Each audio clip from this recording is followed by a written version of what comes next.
Hello, everyone. Hello. Welcome back to my channel. Always so happy to find you here. I do upload on Mondays and Thursdays. So when you click subscribe, anytime I'm watching this video, you will be notified if you have your alerts turned on when I have uploaded new content for your view. And of course, my pleasure. And it is my pleasure. Definitely my pleasure. Welcome to any new subscribers here. It's my pleasure and delight to have you. And I hope you stay for a very good long while and bring a friend with you next time. Okay, share the content. Today, I'd like to talk about what I call silent sabotagers. Silent sabotagers. They exist. I reference it a lot in my first book, The Keys for Dealing with People at Work, in which I just talk about the concept of it. Whereas in my second book, If It Ain't One Thing, It's the People at Work, talk about personality types. Silent sabotagers is covered here. And I'm sharing this to say that these concepts and illustrations that I use are not specifically directly for work. They could be in any realm of life, in your relationships, at home, at church, in your community service, because people are people wherever you go. People are people wherever you go. And the more you understand that, the more you will realize that these concepts apply to them, not just at work. But I try and focus at work because my intention is to just make work kinder and more compassionate and less employee relations issues. Because if it wasn't for those personalities conflicting, work would be just fine. I've never had anyone come and have a complaint otherwise. So, having said that, when I say silent sabotagers, I often think of it as kind of like, the one thing people will never tell you is if they're truly, genuinely jealous of you. Now, why? I don't know, because I'm comfortable in seeing your significance. Why it's so rare, I don't know. People are not. They're often intimidated by seeing your significance. That's within them. But even if you present that that's within them, they're offended by that. So, how do you address silent sabotagers when often you don't even know it's there because they keep the silent things secret? One of the main ways of recognizing that is that the celebration of your success is often not shared by that person or group of people. Meaning, your success is a threat, even if your success elevates the team, because now you look smarter than you already were in their view, and you just proved it. Now, I know that sounds strange, and I know that sounds odd, but that's the truth of the matter. Many times, a person can become dissatisfied with your success because it makes them look unsuccessful and lazy. And your success has not a to do with them, but there they are. This is what I mean by the unspoken jealousy. They just can't seem to be comfortable in your rise, in your celebration, in your elevation, because they're neutralized or they're at a standstill. And that makes them appear in their mind unsuccessful when really your success has nothing to do with them. It has everything to do with an ambition and a goal that you achieved. Well, see, this is nonsense. This is nonsense, but people do it all the time. In my mind, and I know I've been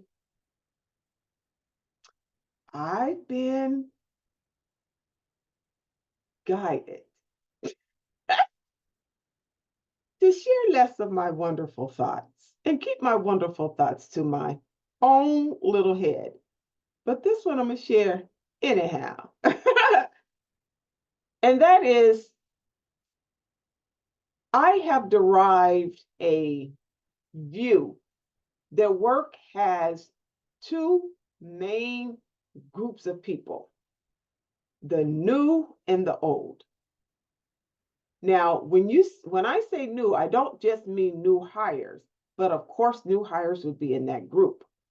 When I say new, I mean the group of people that stays in the newness of their job. They stay fresh, they stay alert, they stay out of the drama, they stay excited about work.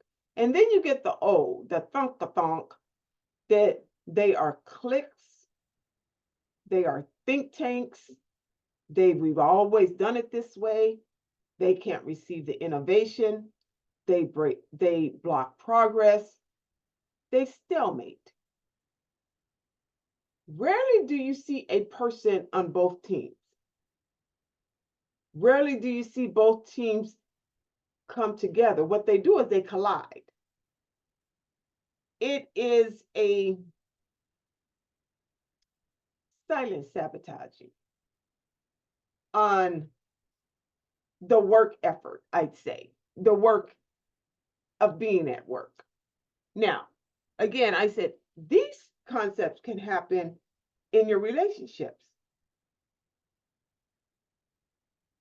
The problem is often the failure to communicate a courageous conversation with the person because you're afraid of and fear of and don't want to deal with what they may say as a result of what you may say to them.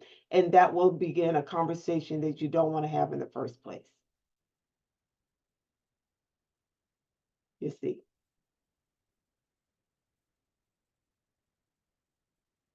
And not having that conversation is what creates the silent sabotage. Because now it's internal. It's unspoken. It's silent. And it's seething because it's growing. And guess who's its host? You are. You're the host of it. I've done more than a few videos and uploads on having a courageous conversation because it is by far the most liberating thing for you to do in a stalemated situation. Now, people are uncomfortable doing it. Yes, are. People are uncomfortable doing it. This is why, you know, a mother who oversteps her bounds in her children's marriage is never addressed because nope, nobody can address mom. The hand that rocks the cradle, are you kidding me? Don't you dare. But what we fail to realize is that anything and anyone can be addressed when it's done in a respectful, honorable manner. It absolutely is true. And it is the most liberating thing. I'm here to tell you, it's the most liberating thing. Now, people, what they often want to do is to ask you to do it for them. Don't ever do it. It's not your talk, it's their talk. Now, you could rehearse. I've seen people rehearse. Can we just do kind of like a dry run? Can we do a dry run? Can we just kind of like do a mock interview or a mock talk and all of that? Okay. Okay. There are practices before every game. So practice what you might say. Write it out. Think it through. Visualize it. Dream about it. But whatever you do, if it's going to help the situation, I suggest you have that talk. Now, when I talk about new team and old team, if that slice of division isn't taken care of, the new team will skedaddle away. The old team ain't going nowhere. They're too stalemated. They're too stubborn. They're too stuck in their way. And they ain't moving. It's almost the politics of things at work or in relationships. So, to the degree that you can, flow the water, not distill the water. I heard they say still waters run deep. But waters that flow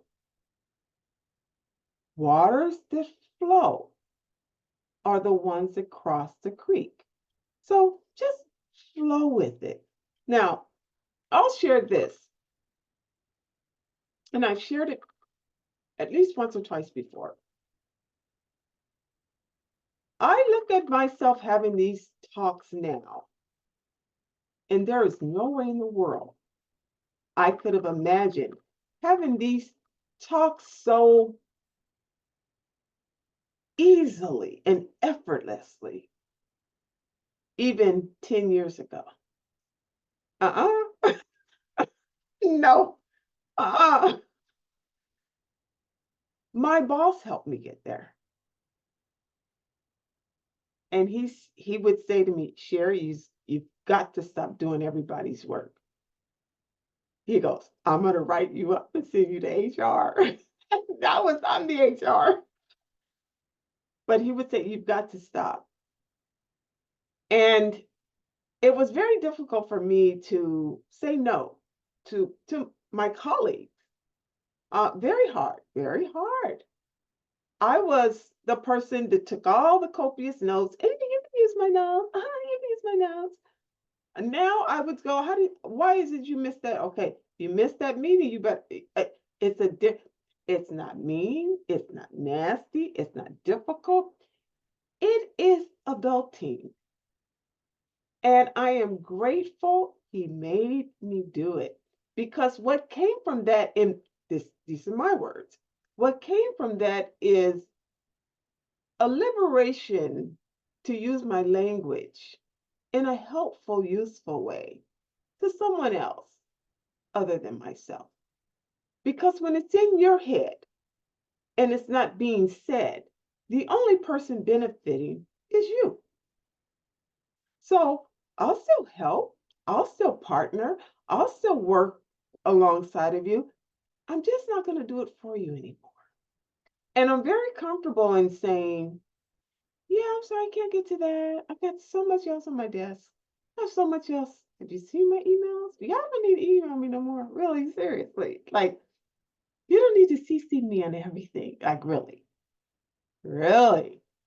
So when we have these things, we should try to the degree that we can within our jurisdictional right to bring together the new team and the old team in such a way that it at least flows and is no longer still waters. And if you are a manager, a leader, someone in position to do that, I encourage you to do that. Because when you don't, you become the person by which the conversations are being had by default. You're not encouraging your team. You're not encouraging your team. So you grow your team, you grow your people. You grow your people, you grow your profits. You grow your profits, you make your company better. So do that. I love you. See you next time. If you've gotten this far, please share with a friend. Please click like, put your positive comment, and I'll see you next time. Take care. Bye.